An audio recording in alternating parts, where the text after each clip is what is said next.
What's up, hobby friends, and welcome back to Paint Bravely, the podcast where you can find a little bit of encouragement, discover new ways to make your hobby more fun, and most importantly, learn to paint bravely. Now, we got some fun stuff for this week. I'm pretty excited. Brent was off in Mini Wargaming land with Dave, fighting with lizards, doing a bunch of other really crazy stuff that we're going to end up hearing about today. And I've been painting and playing, well, not really playing, but putting together Necromunda. So that's been pretty exciting. But why don't we start off with what we've been up to the last couple of weeks, and we'll get going with Brent. What have you been up to? Clipping sprues? Yeah, I'm clipping sprues right now. Man, I've got a lot of stuff going on. Yeah. Now, often when I don't post anything on YouTube for a month, it's because I'm busy doing stuff. Mm-hmm. Sometimes I'm busy playing Minecraft, but this time, busy all hobby all the time. That's a change. No more Minecraft. Yeah. That's good. People want to hear that. Every once in a while, the urge strikes. Like, but, Brent, right you've now, been gone. It's all hobby all the time. And you're right, I did just get back from my lizard excursion in Philadelphia. I met Mini Wargamer Dave there. We played a game of Grimdark Future from One Page Rules. It was actually a 4-day video shoot for that. Jeez. Yeah, so we had 1 day of getting all the lights set up and a table in just the right spot. And yeah, Dave brought a really nice game table from the bunker. It was, kind of like a Seraphon-looking temple, sort of board. Very Aztec-looking, like old gold and, feathers. There wasn't gold, but it was a lot of stonework. So it was a board in the sense that it was wooden battens put together. Sure. It was like a wood board that bolted together 3 segments of, I guess, 2 feet by 4 feet rectangles that bolted together. And some of them had a little bit of height to them. And it was kind of like an old broken tiles with a lot of green patches on it. Mm-hmm. So a lot of grays and greens. And then it was all homemade. And on top of it was all homemade styrofoam ruins, like nice, arches and pillars, big styrofoam with the blocks and stonework cut into the styrofoam, mm-hmm. and painted all the same. So it was a really nice looking board that Dave brought from Canada, and we spent a little time going over it with the paintbrush just to fix up a few dents that it got in the van there on the way down. Right, but he drove. That was looking really good. Oh, he drove all the way there? I think it's actually a shorter drive than it was for me. Okay. So it seems like far. 6 or 7 hours for him and 7 or 8 for me, something like that. Oh, that's not bad. I mean, I was thinking like from where you are and from where he is, like that's got to be like a day and a half, but I guess not. I don't know. Things are longer on this side of the country. I tell you. That is like for very me to get true. Anywhere, it's like 14 hours. Yeah. Well, for me to get anywhere, you have to drive past Boston and Hartford and New York City. So you're already getting to the places. With a few little inconveniences like Worcester in there. Yeah. But physical space is much smaller than out west, that's for sure. Mm-hmm. But anyway, we got all of us together in Philadelphia. We had a day of setup to make sure that the lights were right on this game table.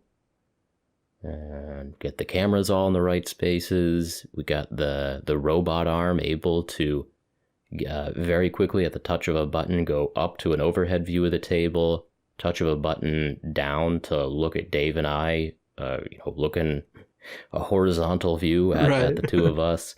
Another touch of the button, it goes right in and hovers over the dice tray to see whether we're doing well or not. And those shots of just... Yeah, because a lot of battle reports do have those different views. Yeah, but not at the same time. The smoothness and the crispness of those motions of the camera just going, Dave and Brent are talking to each other, now Dave and Brent are rolling off, and now aerial view, let's see where these units are moving. Man. Yeah, I have not seen the edit of the footage that we've gotten. I think they're still working on that, but they've got some cool fodder to work from, I'll tell you that. Yeah. And so the second day, we actually played the game. The game was fun. It was close. I mean, no spoilers. I want people to watch, but right. Yeah.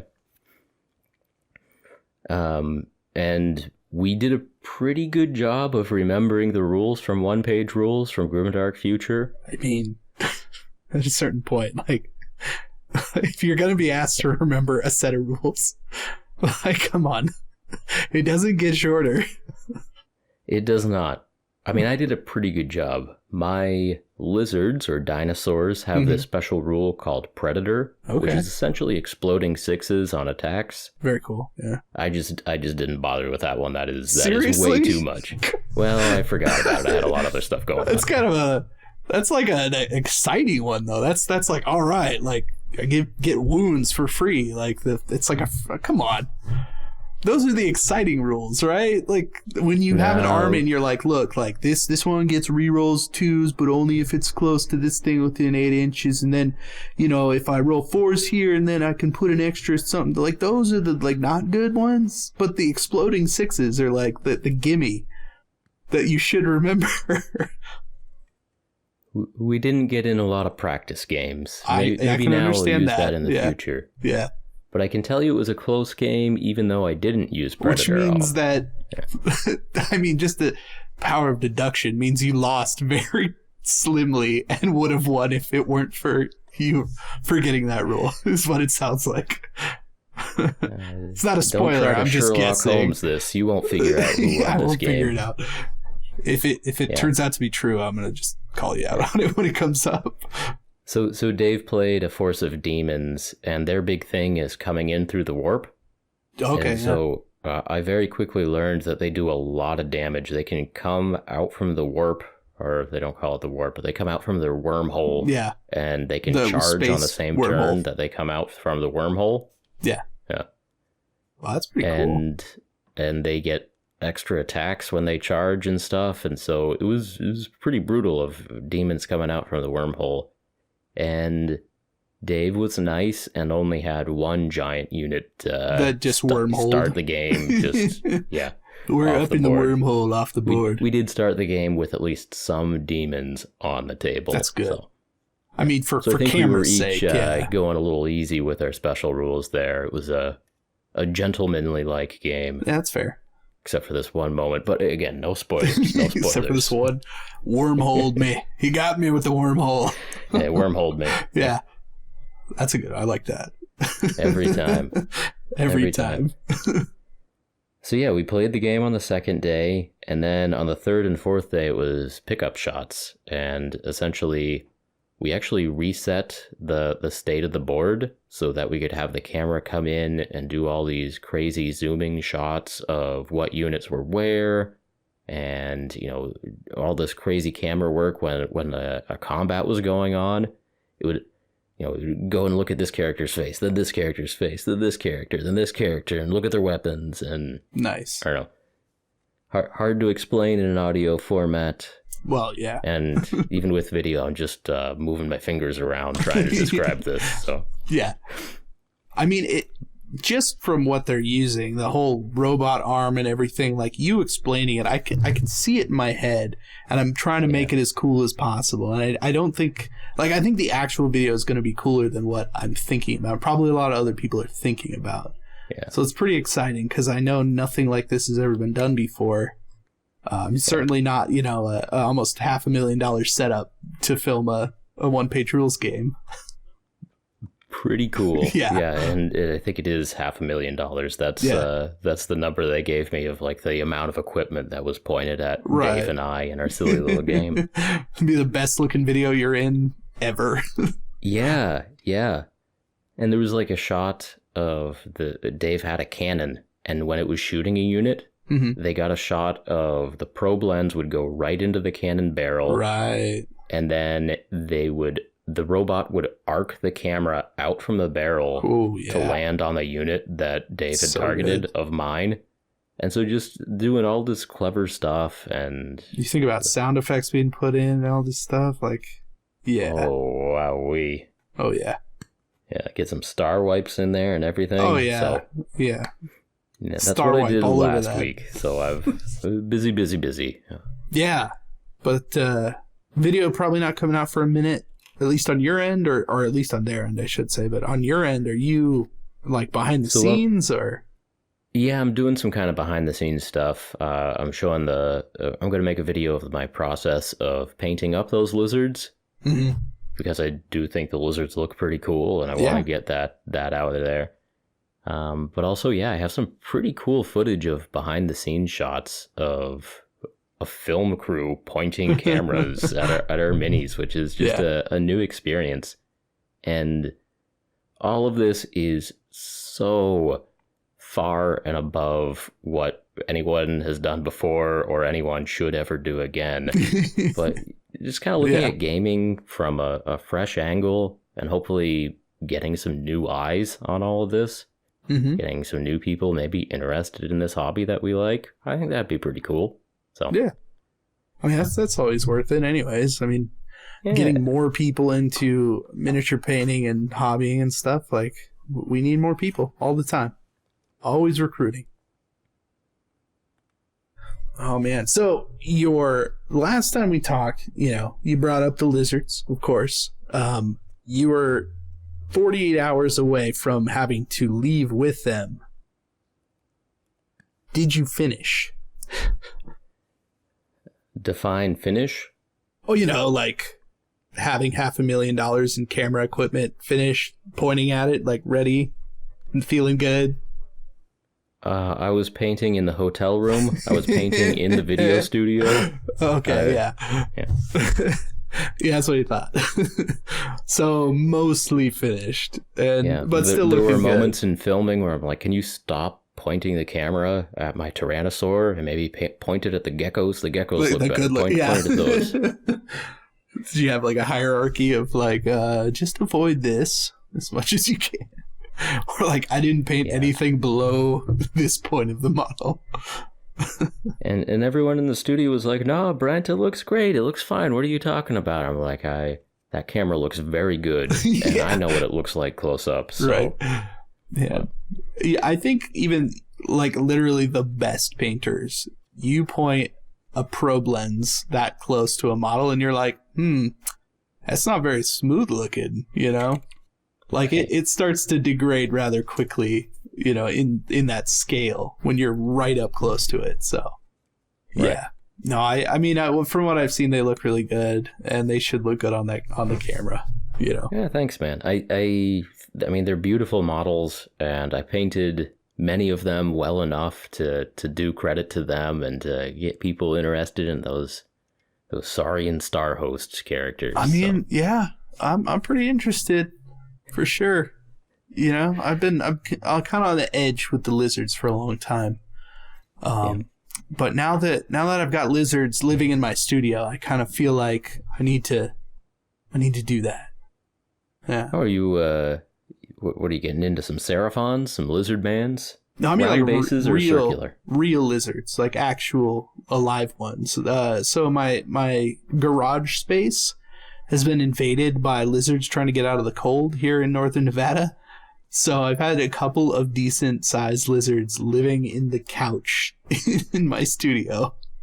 And I got some footage of it, so I'm going to have Matt put that up while I'm talking about it. But yeah, like we have a lot of desert lizards. We got like horny toads and blue bellies mostly. And we got some other funky types of lizards up here. But mostly blue belly, that's what you see. And they look really nice, like when they're really big. They have a lot of really cool colors in them. Obviously, the bellies are blue. That's why the name. But this big fat lizard has just been basking in the sun when I'm in here. I have like the heater on, and it's by the window on top of the couch, just splayed out. And it's pretty funny. I've been trying to catch it because it's like I don't really want a lizard in here. It's not exactly sanitary, but it's kind of cool to see. So, I don't know, just lizards. You've been talking about lizards. I got these lizards. I feel like I'm being pushed a little bit to get more into lizards. Yeah, we've got a lot in common here with all these lizards, Casey. Now, does that add or subtract from your overall hobby score right now? I mean, technically, I suppose it depends on the kind of person you are, right? Like, technically, I think it detracts from it because now I have wild animals living in my space, right?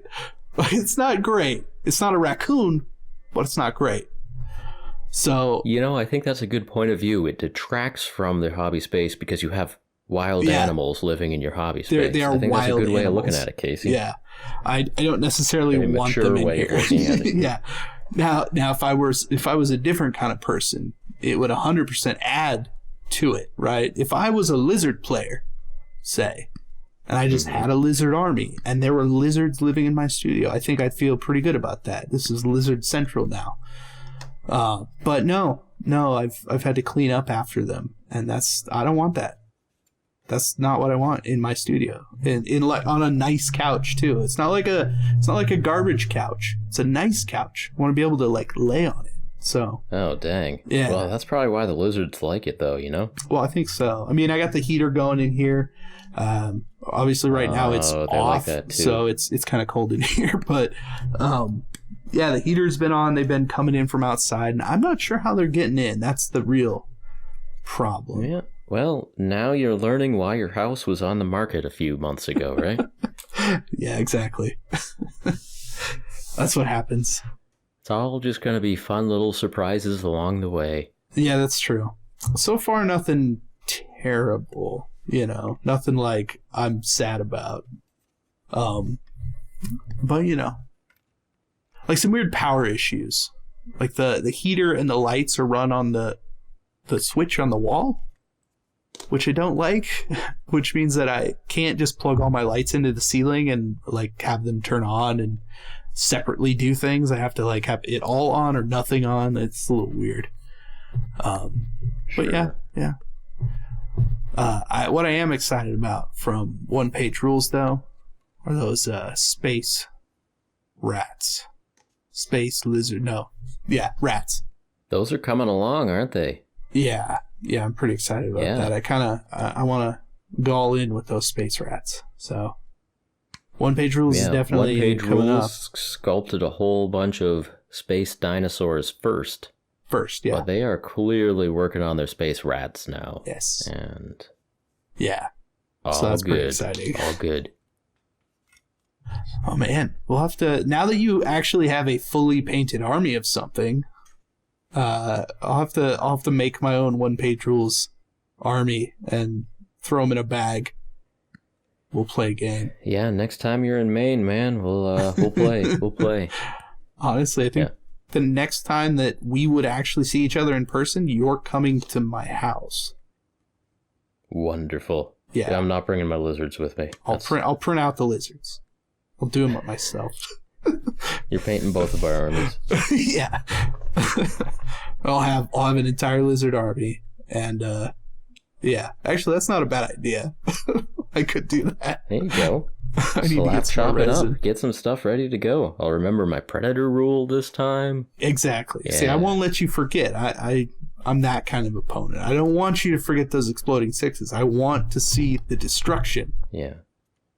Well, I bet the rule set in Grimdark Future for the rat people of space, I bet that's going to be a tough list. Like, I'm going to have to use every edge I can get. my missile pods, my predator special rule. Right. Yeah.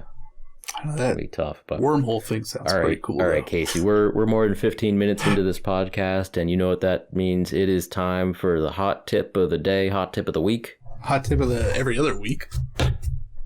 Yeah.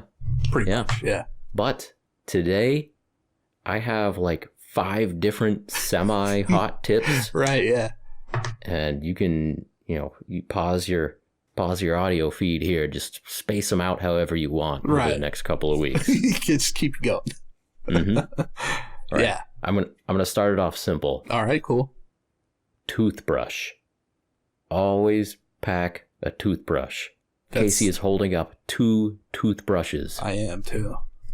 Okay. And this is something I think a lot of us do, but I almost never hear anyone talk about. And that is when you're assembling a model and you're scraping mold lines and you have just plastic debris all over your model, a toothbrush is really, really, really handy. And I've come to the point where I basically always have a toothbrush next to me when I'm assembling models. Yes. Scrape, scrape, scrape. Brush, brush, brush. Because you don't want to have that debris stay on the model and then you prime over it and then it's worse than a mold line, you know? Yeah, it's a little chunk that's like right in the, especially when you get to the corners of things or like in a crevice, it just stays in there. Elbows, armpits. Yeah. That's what you need a toothbrush for.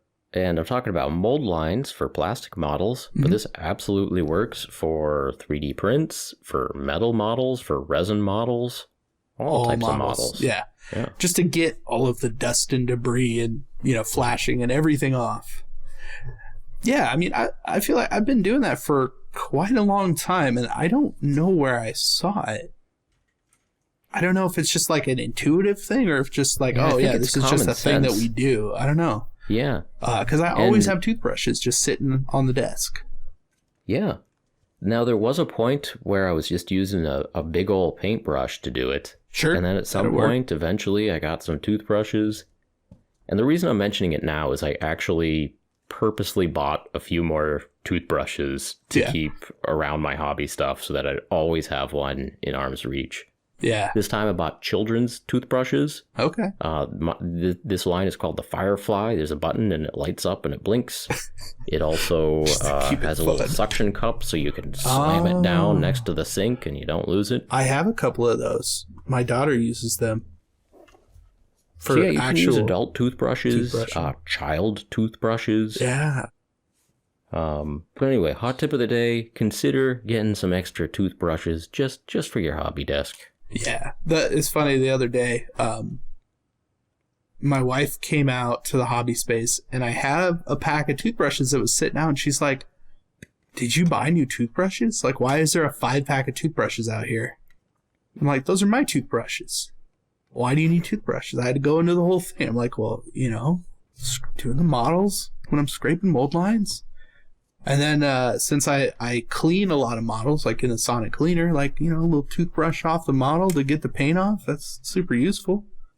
So that's a different toothbrush. You have to have a dirty paint toothbrush for stripping models. And you have a nice clean one. Both. Soft bristles for when you're taking mold lines off. I mean, I don't know. Like, because I'm using, if there's like excess paint and stuff on them, that tends to not go over well when you're trying to clean a model off with get the plastic off the mold lines. But no, I just got a couple, and when one's dry, I just kind of slap it off like old Bob Ross, and it seems to work just fine. Yeah. Brush the heck out of it. Exactly. That's what you do. Yeah, beat the devil out of it. Beat the devil. Yeah. That's what you do. Yeah, beat the devil out of it. Alrighty. I don't know why it's funnier than it is, but I've got more hot tips today. You ready? Right, you got more than one. I mean, the toothbrush, that's gold. I don't know what else could you possibly have for us. I bought myself something else. This here is called a plastic document box. Now, in other forums, I've mentioned that I really like clear plastic containers for storing minis, for storing supplies. It keeps stuff organized, but you can also see through the box to remember what the heck you put in there. Mm-hmm. Clear plastic boxes, very important. Now, the nice thing about these document boxes is that the inside of the box is tailor-made for pieces of paper. So there's a flat bottom, and all of the corners are pretty dang close to a right angle. Right. Now, whereas you got a lot of Tupperware and other Rubbermaid sort of storage solutions, all sorts of weird curvature in there. Yeah. Stuff doesn't lie flat. To reduce bacterial buildup. It's just an inefficient use of space, Yeah. Now this thing, if I wanted to, I could do the old trick of putting some magnet tin in the bottom, or by that I mean the steel that's sold in the duct supplies in the hardware store. Right. Put a big old sheet of steel in the bottom of this. I got a magnetic storage tray. Nice right angles everywhere.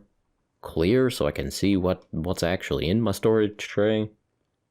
Anyway, I picked up a few document boxes because they're actually rectangular on the inside, and that just pleases me to no end. It just fits so well. Yeah. Now, next to the document boxes, I found something else. And this one might be my best stupid discovery yet.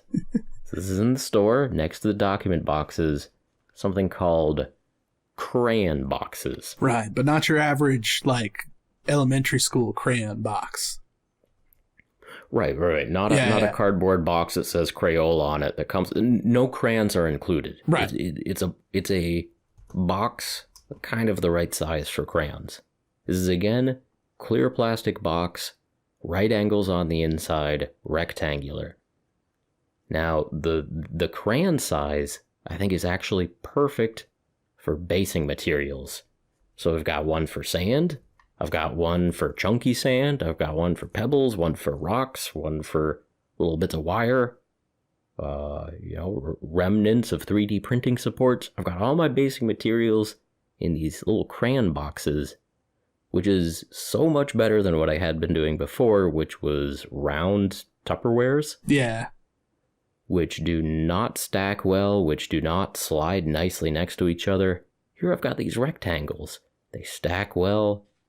They horizontally arrange nicely. Nice, smooth lines, straight lines. None of this wasted space when you're trying to mash, circular containers next to each other.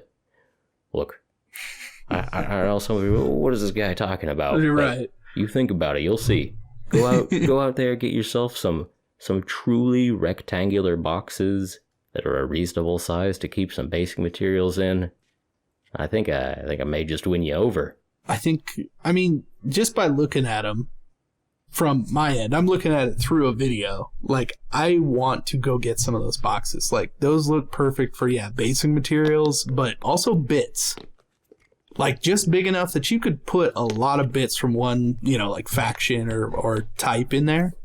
And, I need that. I need that in my life. I just bought a bunch of boxes from Target. I went and bought, they have $4 big tubs that are, larger than most for the price. That come with a lid, and I've been using those to keep a bunch of models, assembled models and stuff. But they're not square. They're kind of funky, and they're tapered a little. So it's like you get less room than you think you do, and nothing quite fits squarely, So I'm gonna have to document boxes and crayon boxes. Yeah, that seems nice. That's a good hot tip right there. I don't know if the crayon box is actually a search term that will get you anywhere useful. Probably not. But it was what was on the sticker of the boxes I bought, and they were sold next to document boxes. I think document box actually is an industry term that'll get you somewhere useful. That makes sense. Well, and if you're in the aisle that has document boxes, it's likely that there's just smaller versions of the document box next to it. So something like that. And I got an even smaller one. I think this is called a knick-knack box, but I use it for knick-knacks. Smaller? Yeah. And still square, and they look nice, though. I mean, it's hard to explain that in a podcast. This box looks nice, but it actually does. Casey and I both really appreciate storage solutions. And when we reach a new level of thinking on the whole storage question, it is a big day for us. Right. It does make us happy, and therefore you're going to hear about it. But and as a good example, we'll use our hobby rating system. If you were to take all the boxes, say, Brent, in your hobby space, the ones that are behind you on your set, right?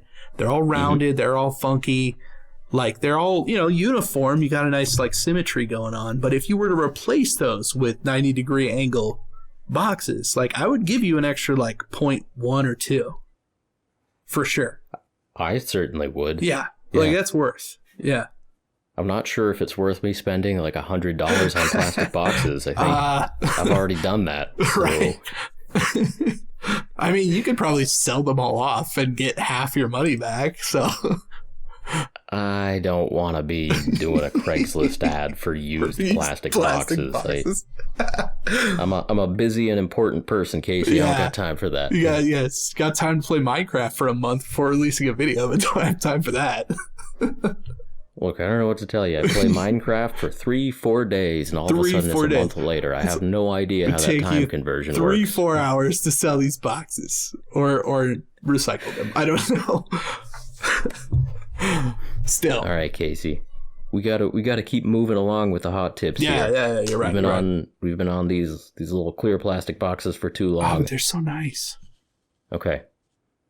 So this next one is experimental, and I think it has a 50-50 chance of working, not working, or that is 70-30 not working to working, maybe. So we're moving away from hot tip to like lukewarm tip.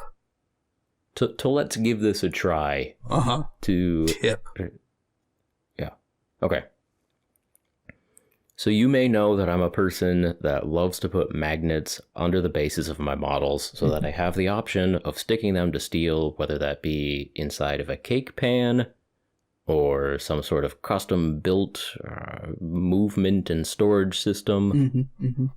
I like magnets on the bottom of my bases. I do. Now, recently, I have been putting together a lot of test models for the next range of speed paint from Army Painters coming out. And so I need a lot of test models, and actually that's what I'm clipping as I talk to you right now. I'm clipping out some more test models. Army Painter put out a Learn to Paint kit, and they had one of these sprues in there. And as I was talking to those guys about doing some testing of their new line of speed paints, I was like, look, I'm going to need a lot of test models. So if you could send me a lot of Archon Studios plastic sprues of 5 adventurers for learning to paint, if you could just send me a pile of those sprues, that'd be great. And they did. So I've got a whole bunch of dwarven clerics, and I've got my elven adventurers, and look, I've got some test models. I got some plastic test models. And the point is, I have like 50 of each of these guys. Oh, wow. And neodymium is not the cheapest thing. No. Even if you buy it from like the Chinese sellers on eBay, it gets a lot cheaper when you do that. But it's still not the cheapest thing to buy neodymium magnets. And if I'm doing 100, 200 test models, that's going to add up. Yeah. So I am pioneering a stupid system that I call the magnet sandwich. Now, the reason this system is so stupid is because I have taken a further level of cheapness down the path, which I call relying on hot glue. Okay, so here's what I'm talking about. This is falling apart. I've got a test model, a plastic test model. Yeah. And on the bottom of the base, I put a whole lot of hot glue, and then I put a little piece of steel from duct steel. Yeah. You know what I'm talking about. Hold on. Did you buy them punched, or did you cut that? I got my tin snips for snipping steel. Look, hold on. That would have taken forever. I keep going down these side paths to try to talk about my magnet sandwich system. But I know this is an audio format, but I'm going to try to explain to you duct steel. Now, if you are watching this podcast on YouTube, Paint Bravely, the podcast, you can see me holding up duct steel. But if you're not, hold on. Oh my goodness, there's thunder. The thunder. And now we all know what I'm talking about. We're talking about duct steel. Yeah. The really thin, shiny metal. It is really thin, a very thin little bit of steel, but it is the correct grade of steel to be ferromagnetic, and just a tiny little square of that actually holds a magnet with a lot of strength. Sure. So, hot glue on the bottom of the base, duct steel into the hot glue, and now, if I want, I can temporarily affix a magnet as the meat in this steel sandwich of modular storage and movement. Yeah. Okay, so bottom of the base, hot glue, steel, temporary magnet on the steel. Gotcha. And I can stick this anywhere, and that'll work as long as the hot glue holds. Right, yeah. Now, you might think, but Brent, hot glue doesn't hold. But what if you use a lot of hot glue? That's the solution. Just put more on. Oh, hot tip of the day, hot glue gun, magnet sandwich. I'll be back in 2 weeks to let you know how badly this plan failed, but so far I've put little bits of steel on the bottom of about 100 minis, so either this is going to work really well, this goes well for us, or we're going to have to redact a hot tip like later in the road and make an apology. We'll put out a video like 4 days after this one drops. The only time we put out a video in between podcasts is just to let people know actually never use hot glue for anything in this hobby. Never. I've cleaned up my fair share of hot glue, and I just as much as humanly possible within the hobby sphere, just try and avoid it completely. Like, unless you're doing some kind of terrain thing where it's like, this is acceptable, hot glue is fine. And even then, there are like rules around that, because if you're wire cutting or something, foam, like, you don't want to hot glue that. You're going to get glue all over your foam cutter. Anyways, hot glue is not good. Now, I do think that you're probably onto something here. Like, that should stick for a while. But so the level of test models that I'm doing here is like, here is the new red from the speed paint line. Prime the model white, slap the red all over it, and store the model. Right. And so I've got my magnetic holders, my painting handles, magnetic painting handles. Slap my hot glue mini onto the painting handle. Yeah, and I mean, as long as it holds for while I'm testing out that new red color, good enough. It should at least give you one good time of painting. Yeah. And so I have primed up 100 of these now, and I have not had any of the hot glue fail yet. Okay. So I've at least had these stuck to magnets for several days at this point. And hey, I've had super glue neodymium on the bottom of bases fail at a higher than 1% level after a couple of days. Yeah, I mean, you almost never know with that stuff too. That's its own type of annoyance. That was a learning process too. It's super gluing magnets to the bottom of the bases. Yeah. It works pretty well for a while, but eventually the super glue just breaks. And I mean, I remember just hearing chink, right? Chink, where I've got minis stored in cake pans behind me, and every once in a while, just in the middle of the night, oh my god, the super glue will just give out. The magnet will slap onto the middle. Yeah, just rocket from the bottom of the base, the extra couple of millimeters, and slam into the cake pan and go chink. That is horrifying. Like in the middle of the night, you're hearing like little tings in these boxes. Come on now. It'd be like one every couple of weeks, but it'd be like, oh no. Like in that cake pan, there are a couple of models that are no longer properly stored in there. Yeah. And I'm going to have to go back and use 2-part epoxy like I should have done in the first place. Yeah, that's fair. Yeah.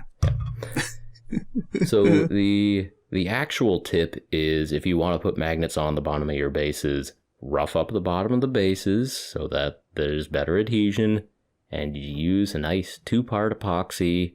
And use a lot of it to really stick that magnet down there. Yeah. But if you got a whole lot of minis and you're willing to roll the dice because you don't care that much, and you're tired of paying for 2-part epoxy, which does add up after a while, and you're go to the dollar store, paying for all that neodymium, which adds up after a while, get yourself some duct steel and some hot glue. Yeah. That is cheap. Yes, it is. And we'll see what happens. We will update you. That's my bad tip of the week. Potentially. Could be amazing. Could just happen to work out for years, and you're at less than 0.5% failure rate on this hot glue. Like, I mean, it does depend on like if you take them somewhere too. Like if you were to do this, take them like on an airplane, and it got really cold out or really hot out or something, like temperature shifts, right? But if you're in your studio space, Brent dropping sprues everywhere, then like you're probably okay for a while, right? Like a good while. See, that's what I'm thinking, but who knows? Who knows? Start hearing a bunch of tings in the middle of the night, these magnets falling out of this hot glue, or the steel coming off. That's not bad though. I mean, having an efficient way to do that with that many models, yeah, I wouldn't want to like super glue in a bunch of magnets or 2-part epoxy and a bunch of magnets on models I'm not going to use. So, you know, definitely a better way to go than that. But yep, when I'm done with those models, I will reclaim my magnets. You know, yeah, just pull them right off of the duct steel there and put them back in my magnet collection. Well, now, you know, if you wanted to end up keeping those too, you could buy that like cheap, sort of cheap, like roll out magnet stuff, like the strips, and actually use that. Just put them on in the bottom of the box or whatever. Yeah. Yeah, that would still work. That's a good point. I've thought about that too. Yeah. Doesn't have to be a neodymium. I mean, that's what the pros use. Right. Yeah. I could use that magnetic paneling, magnetic strips. That'd be all right. Yeah. I mean, just to hold them in place, right? So that they don't, I don't know, somehow fall over while they're sitting on your shelf. Somehow. Yeah. Yeah. Seems like it's not all right. What else you got? Do you have any hobby innovations over there, Casey? Innovations? Not so much innovations, but I did find deep thoughts. Yeah. Uses for hot glue? Uses for hot glue. No, still no good uses for hot glue that I'm aware of. Like sticking some styrofoam together occasionally. I think that works. Or, I used it to glue some felt together not too long ago for my son's, weird parade thing they had. They had to make this thing out. Anyways, I've been kind of like deep into Necromunda lately. Necromunda. Necromunda, yeah. So I bought the 1995 version of Necromunda from this old lady that's like down the street from me. She just happened to post it on Facebook, and I'm like, okay, I will drive to your house and I will give you money for this Necromunda. She didn't really know what it was. I still gave her $50 for it, even though I know it's worth a lot more than that. I didn't open the box, which was kind of stupid, but it was heavy, and there were definitely things inside. So I'm just like, whatever, I'm going to roll with it. Like, this is a nice old lady. I don't want to be worried about this. So I bought the Necromunda. I took it home. I opened it up, and like all the models are there. Almost all the books are there. All the like paper, cardboard terrain is in the box, and it's all brand new. It hasn't been touched. So like all this awesome stuff in the box. The only thing it was missing was like the how to actually build your army book, which is kind of important. And the like square terrain pieces that fit together to put the actual terrain together. Okay. Which is a huge bummer because that's kind of like the gold inside of that box. Because the models are definitely outdated, although hilarious and amazing, and I do like them. The terrain is kind of whatever. There's terrain. You can use whatever you want as terrain. So it's kind of, it's nice to see. It's like, it's cool terrain, but not super necessary. The rules are all free online at this point. Like, GW just provides them because, this game is pretty old at this point. But the like, what are they called? Bulkheads. That's what they are. Bulkheads. They're like doors that go in between the areas. They have like a special slotted system in the top and bottom that allows them to click together and create like multiple levels. And you can slide in either the cardboard stuff or like foam core sheets that are pretty thin. But you can make a bunch of terrain this way, and you can have multiple levels, and you can do all this cool stuff. So like they're pretty sought after. They're expensive to buy used, and you just don't see them that often. And they're probably one of the coolest bits of terrain that Games Workshop's ever made because it's super modular and it's simple. So I've been like racking my brain on how to figure out how to find some or, do this the proper way. And I ended up finding some 3D print files. And I printed out a couple different versions, and I finally landed on a pretty good version of the system. And they're like inspired by the original design, so they kind of look similar. So like, at a glance, it basically looks the same. And they work the same way. A little funky to print out in resin, because that's all I have. I assume people probably print them out like FDM or whatever. But I've been putting together Necromunda for the last like week and painting the models and getting that all ready. And right now I've got like the whole set put together. I've got models painted and everything, and it looks pretty sweet. Like it is a good reminder of where we have come from. Did you got any caution stripes? Caution stripe bravely? I did not paint any caution stripes on anything of the models or the terrain, because I'm trying to get a lot done like in a short amount of time. But the actual cardboard terrain has caution stripes literally on every single piece, so it might have been overkill to put some on the actual guys.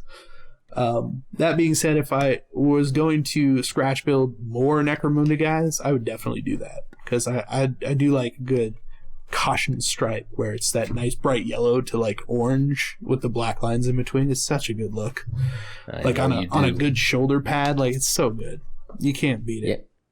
Yeah. Hey, you're kind of surprising me that you didn't, but hey, that's a pretty good haul. You updated it with just a little bit of 3D printing there. Nice. Yeah, like it feels like a genuine kind of like rescue moment. I'm just taking this box that you can buy for like $300 now on eBay. Whew.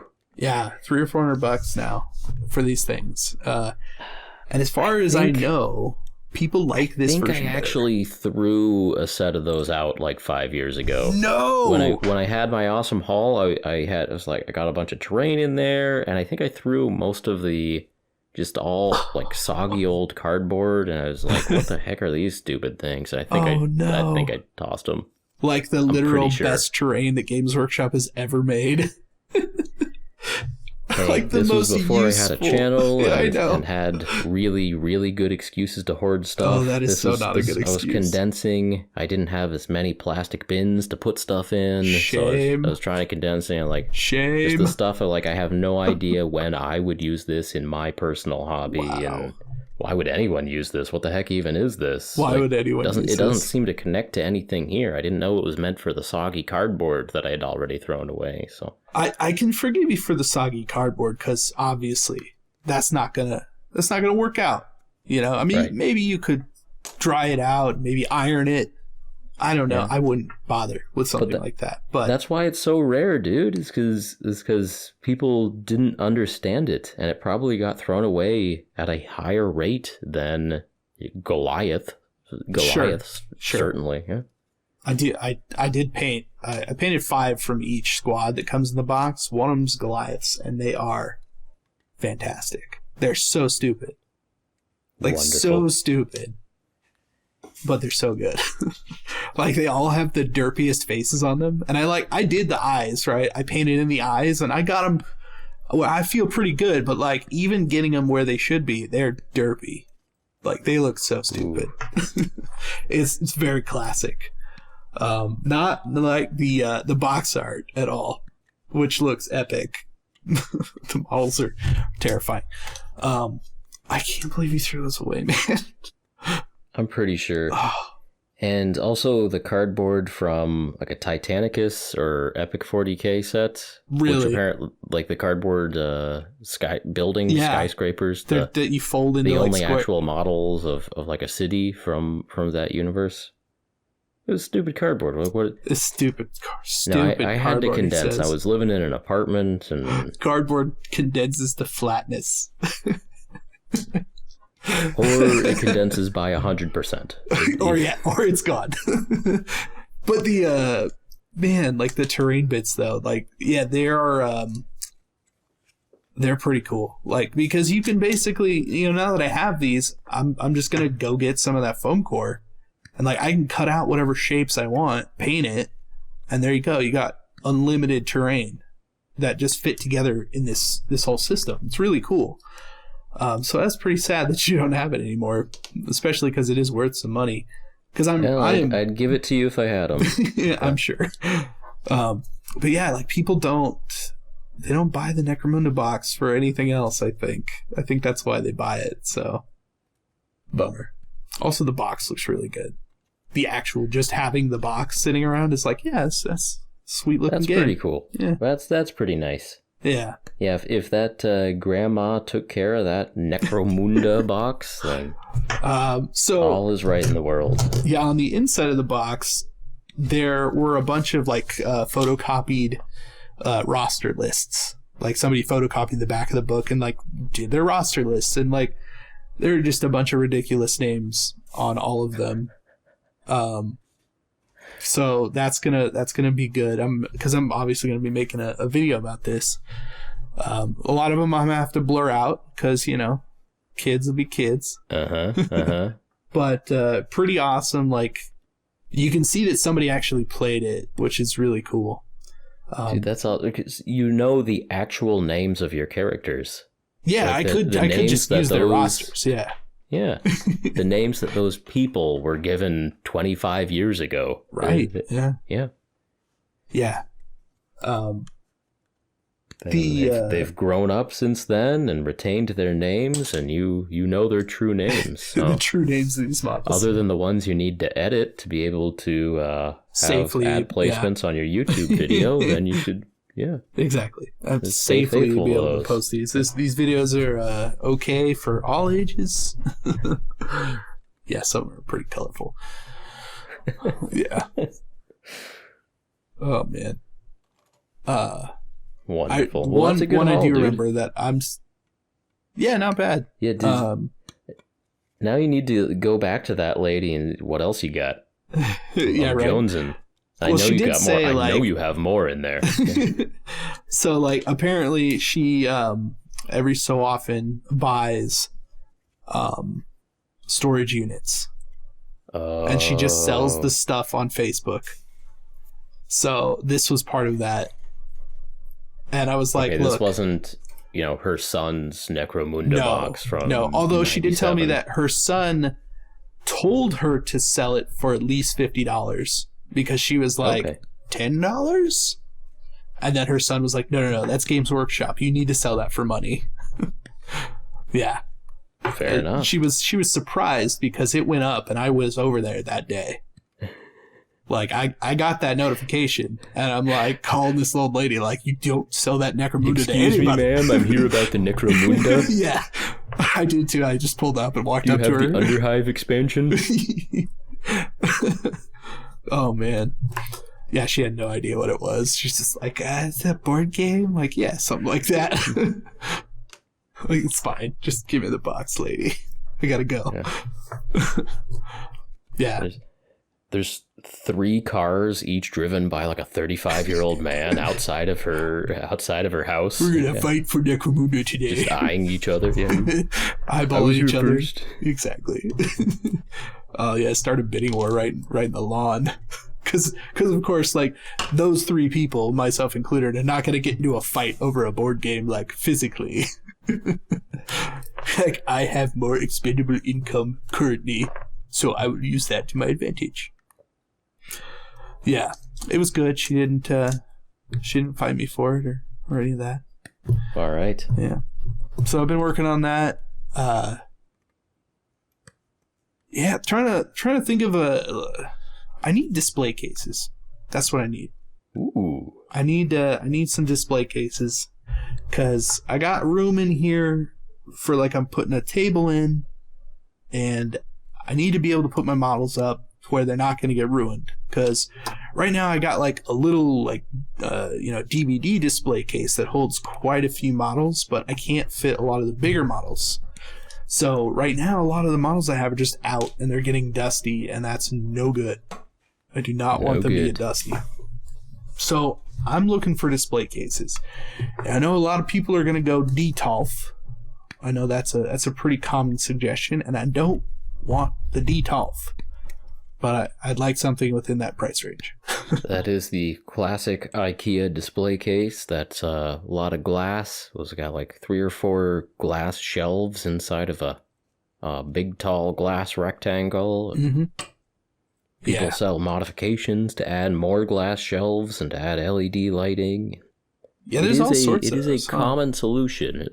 They look slightly flimsy, partially just because it's all glass with like a little bit of cheap IKEA metal in there, but it seems so sketchy to put like here, I'm gonna throw down like $1,000 on this $99 shelf system made of glass, and hope for the best. Now, Editor Matt can kind of fill this in a little bit, probably over text over the video, but he has a Detolf. And I think he was on vacation at one point, and he came home to the top panel of the Detolf broke while he was gone and fell through the rest and broke all the models on the inside. So I'm kind of afraid. Matt had that happen? Yes, that was Matt, yeah. Oh no. Yeah. So it just all the way down, sandwiched everything? Yeah, sandwiched it all, broke a bunch of stuff off of all the models, and was just like, well, this is no good. Now, I think he has replaced all of the glass since then, and I'm pretty sure it's still standing at this point. I can't remember. But man, that scares me. Like, that's IKEA. Right now, we've probably got a couple of listeners who have a Detolf, in the corner. Yeah. Maybe in the room that they're sitting in right now. Or maybe they're out right now, they're doing some grocery shopping. Thinking about how. And they have a Detolf at home. It has like $1,000 of models in it. Right. They're like, oh boy, better hurry up here at the supermarket, get back home, and gotta hot glue those corners down. Detolf. Yeah. I mean, that would certainly do it, right? Look, just two-part epoxy every single corner of that glass so it doesn't go anywhere. I mean, that would fix that. But again, it's like doing more work to make the thing work for all this expensive stuff. I really want to find a solution that's relatively inexpensive, that holds a good amount of models, that also looks halfway decent. So that's why I wanted to throw it out on the podcast, because I have to imagine that people who are listening have some good solutions. Got to be. So we are looking for a commercially available display case. Yeah. That you can buy that is better than the Detolf. Correct. Safer than the Detolf. Safer. More reliable than the Detolf. Yeah. Because I don't want to come home to a broken cabinet and all my models. Who does? Yeah. I mean, yeah, nobody does. That sounds terrible. It sounds like a nightmare, honestly. Like, spent all this time and energy and money, and they're all gone. They're all broken. And I almost rather have somebody who's just broken and stolen at that point. Like, well, bummer. Got to repaint them. But in this case, it's like, got to fix them and repaint them. Do all this extra stuff. I don't know. Can't handle that. Yeah. We could look on this on the bright side of being excited about getting some new furniture, a new way to display your minis, keep them safe, keep them dust free. Mm-hmm, mm-hmm. Yeah. No, I'm curious about this question too. Yeah. Now, at one level, stores have display cases. Like True. A jewelry store has nice display cases. Man, those are so expensive. Like, even not expensive. Like lockable ones, so expensive. Yeah. Yeah. We need something in between an actual commercial, like, property display case and a Detolf. Somewhere right in the middle. But, not too expensive. Well, that's the thing. Like, I've found good versions of these things, but they're like, oh, this is $600, and it's like the same amount of space that you would get in a $99 Detolf. So it's like, I can see why people go for that option, but maybe that's what it is. Maybe those are the options. I don't know. It's just I don't know if I can justify spending $600 to $1,000 to store like an army. Well, you did just get a deal on that box of Necromunda. Saved yourself like $250 right there. I do feel good about that. And if I keep doing that, then I will eventually save enough money to somehow... That didn't mean I had the money to begin with, I think that logic works out. Yeah, that makes perfect sense, right? Like, if I don't spend four more boxes of Necromunda and then get yourself a nice display case. I mean, theoretically, I could paint this box set and then sell it. Then I wouldn't have Necromunda anymore. Well, that's a dilemma, that's for sure. It's a little bit, yeah. I don't know. That's the path I'm on currently. I've actually done a little bit of work in the studio. Like, I got a bunch of stuff hung up, and I've actually patched a bunch of the holes in the walls after I've taken down all this, like, crappy maybe that's siding. where the lizards are coming in It's from. possible. I did, there was one pretty large hole in the actual sheetrock that I had to like fix. It's like a lizard-shaped cutout in the side here. Exactly. Lizards coming in from, I don't know. Like, I have to imagine I just like left the door open for, I don't know, 30 seconds and it just like slipped in. It's like, oh, there's warmth coming from there. That is frightening. That is frightening. Yeah, the idea of them you don't live in a place where there are lizards. Waiting for their moment to strike. And then and the speed that they must scurry. Oh, they're quick. Yeah. They are quick. Are they? Oh, yeah. Dang. I mean, these like bluebellies aren't the fastest. I've definitely had some lizards that are pretty gnarly from out here that are like quick and will bite the holy crap out of you. But yeah, the bluebellies are mostly harmless. Like, you can pick them up and like, you know, they're fine. Like, they'll try and bite you, but they don't have like super sharp teeth or anything. Although this one that I've been chasing that I haven't caught yet is a good, like, I'd say he's a good foot long. And he's thick. The thick boy. Dang. So he's one of the bigger ones that I've seen recently. But anyways. Yeah, like I put texture on the wall over here. Like I'm getting some paint probably this weekend. I need to get this place like finished because, man, like on camera, it looks like hot garbage. Like it looks like a serious downgrade from my last studio. It sucks. Your last studio didn't have too much wall space that you needed to make look good. Now you've got a lot more wall in there. Gotta spiffy it up. That's true. I mean, the amount of wall space is probably tripled that I actually have to paint and do up properly, because like pointing a camera from the other side, like I'm not too worried about the stuff behind that, but like this whole section and behind me and all this stuff, it's a pretty good sized space.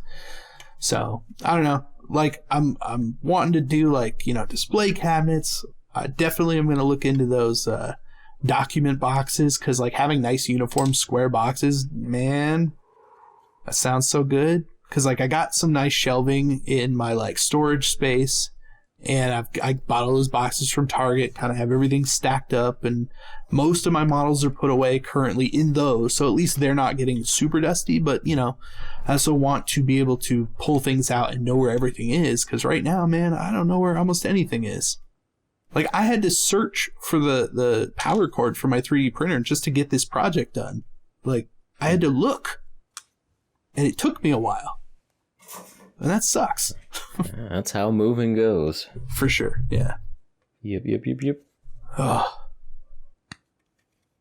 dude, I'm approaching the end of my sprue pile here. I almost have all of my test minis clipped out right now. Yeah, you're getting pretty close. That's good. You got a lot of progress done while we did work. Yeah, hobby progress right here. Yeah, I should have been doing that. I got stuff to...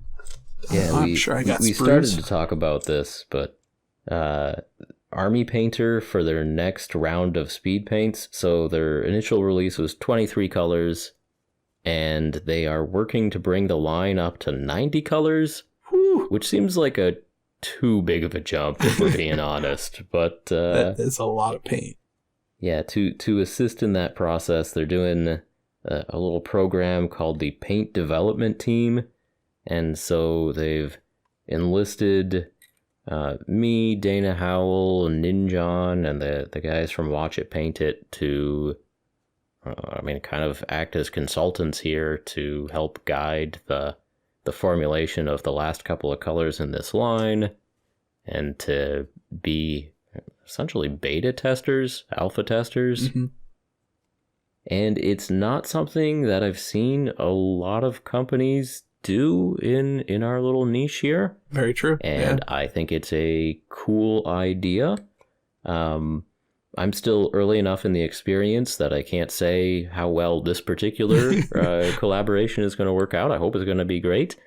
But I'm hoping to learn a lot about how the paint is made, so that I can be smarter when I'm talking about paint in this industry to folks.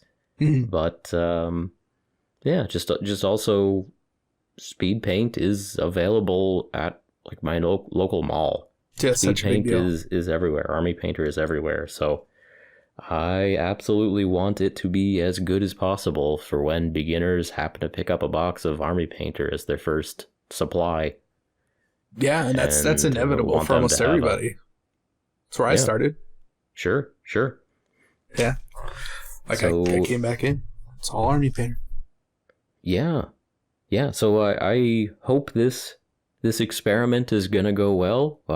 It seems like everyone on the team has been playing around with the upcoming Army Painter speed paint paints and even giving some feedback on it. And we'll see. If it does go well, maybe other companies will do this. And the idea is it's supposed to be a way to kind of use us YouTubers as representatives of the hobby community, as people who do use these products, and try to get some essentially customer feedback. And I mean, honestly, the other half of this is that they're using it as a marketing opportunity and as a customer relations opportunity. Sure.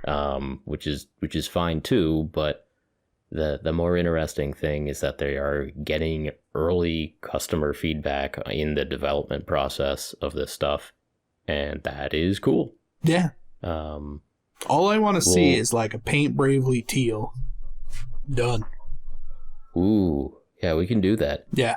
I don't know. Out of pure spite for stupid names, I'm thinking of not naming mine Goobertown or Paint Bravely or whatever. Right.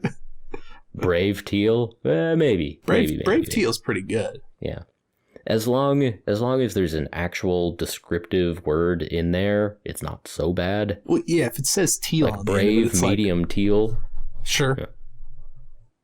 But yeah, it's the words like wizard orb. Right. That's where if it was wizard orb cloak. Teal, sorcerer's cloak purple. Much better. I'm down with that. Like, call it whatever you want at that point. Yeah, that's really cool though. Yeah, I think everybody's kind of looking forward to seeing how that team gets on with everything. I mean, it's pretty exciting that, Army Painter, after, doing that whole video of talking about like wanting to be part of the community, really getting out there and doing all this stuff and getting feedback properly, has now recruited people to do that. That, like, for the most part, we already trust these people. Like, we watch these people, we watch your videos. So I think that's pretty awesome. And yeah, I'm happy to see that they're following through on all of that. And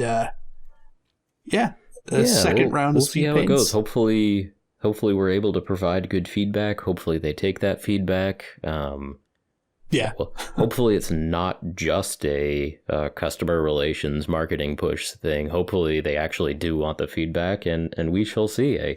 It's too early in the process to comment on that, but yeah. Either there is a brave teal or there isn't. Okay. That's going to make or break the whole thing. The whole line of 90 paints. Yep. Either there is or there isn't. Yep. And, there were some comments of, like, people are like, oh, this is a pretty good team, but you forgot this person. Pretty good team, but you forgot this person. Like, the list would be too long, Vince? right? Yeah, you need Vince in here. Yeah. Yeah, that'd be good. But Vince is a busy man. He's a very busy man. That's the thing. Like, the list could go on forever, and they pick people who obviously are already advocating for the use of speed paints. People who have shown that they're using that. Like, you made a video that has over 1 million views specifically about speed paints. That's important. I feel like that's important. Yeah. But again, that's like, are they just using it for the marketing, or it's smart if they are. Do they actually want my input? We'll see.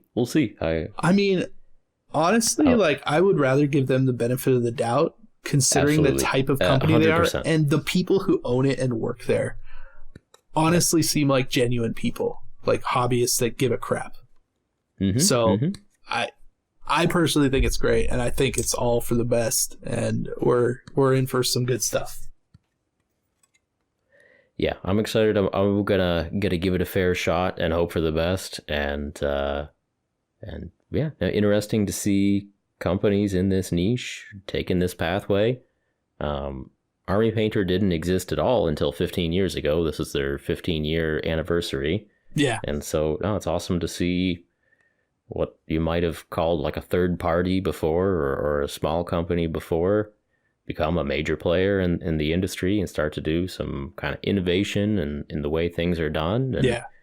a real, I mean, it's innovation, but it's also kind of like a small company thing to do, of inviting participation from the outside, which is cool. Yeah. Yeah, like it's still like a larger company now that's treating it like a small company, which usually gets you a lot farther, for sure. Yeah, and that is nice.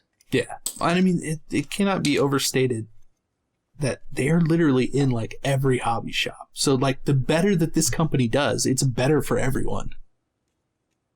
Right. Yeah. Yes.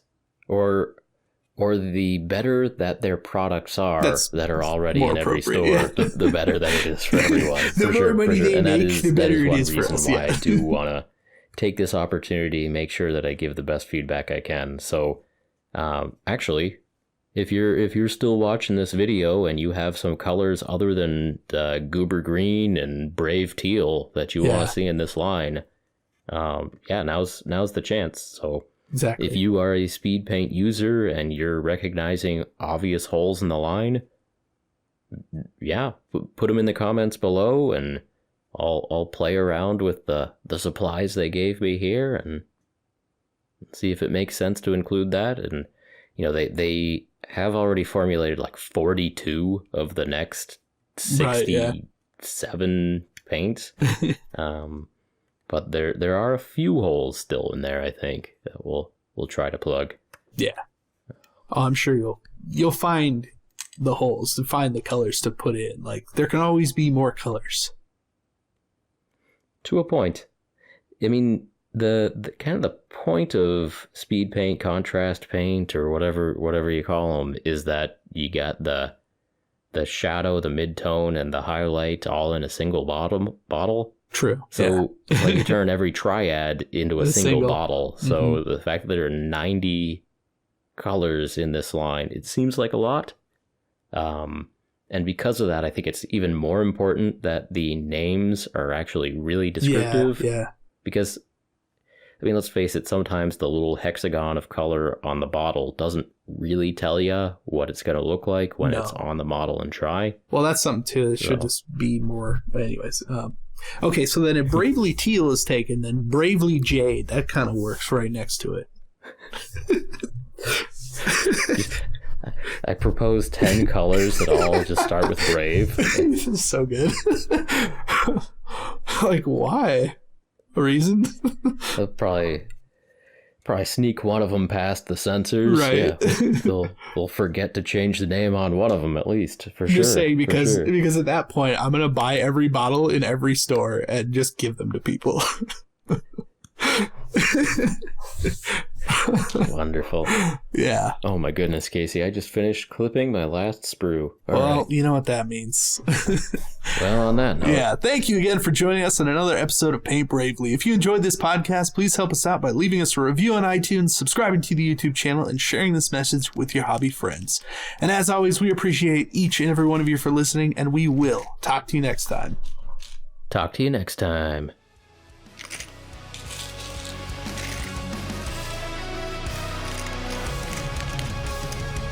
Yeah, like Bravely Jade, Bravely Orange, Bravely Red. Like the list goes on.